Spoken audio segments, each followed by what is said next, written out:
अभिनेत्री तेजश्री प्रधान आणि अभिनेता सुबोध भावे यांची वीण दोघांतली ही तुटेना ही मालिका सध्या विशेष लोकप्रिय ठरत आहे. झी मराठीवरील या मालिकेने अल्पावधीतच TRP यादीत आपलं स्थान मिळवलं आहे. मालिकेतील स्वानंदी आणि समर या जोडीला प्रेक्षकांची मोठी पसंती मिळत आहे. आता या मालिकेच्या आगामी भागात प्रेक्षकांना एक धमाकेदार ट्विस्ट पाहायला मिळणार आहे. याशिवाय नवीन वर्षाच्या सुरुवातीलाच चाहत्यांसाठी एक खास सरप्राईजही मिळणार आहे. वीण दोघांतली ही तुटेना मालिकेच्या चाहत्यांना हे खास सरप्राईज 5 जानेवारी रोजी मिळणार आहे. या दिवशी मालिकेचा 2 तासांचा विशेष भाग प्रसारित होणार आहे. स्वानंदी आणि मल्लिका समोरासमोर येणार. 25 दिवसांत राजवाड्यांकडे सत्ता बदल होणार.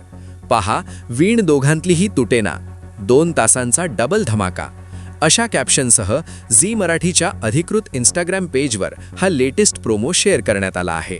येत्या 25 दिवसांत मल्लिकाचं सत्य सर्वांसमोर येण्याची शक्यता आहे. लेटेस्ट प्रोमोमध्ये मल्लिका स्वानंदीला इशारा देताना दिसते. मल्लिका म्हणते, गेली 25 वर्ष माझीच सत्ता आहे. त्यावर स्वानंदी तिला ठामपणे आव्हान देते, वेळीच सावरा काकू, कारण सत्ता बदल व्हायला 25 दिवसही पुरतात.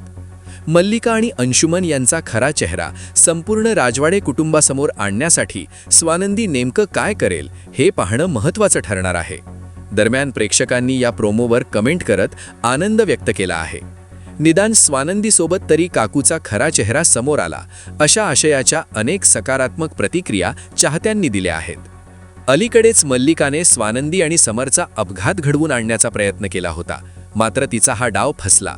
त्या दोघांनी घरात अपघाताबाबत काहीही सांगितलं नसतानाही मल्लिकाने त्यांची विचारपूस केली. यावरून स्वानंदीला मल्लिकाविषयी संशय येऊ लागला आहे. याशिवाय अंशुमनबाबतही स्वानंदीला याआधीच वाईट अनुभव आले आहेत. आता या दोघांच्या कारस्थानातून राजवाडे कुटुंबाची सुटका करण्यासाठी स्वानंदी काय पाऊल उचलते हे आगामी भागात पाहायला मिळणार आहे.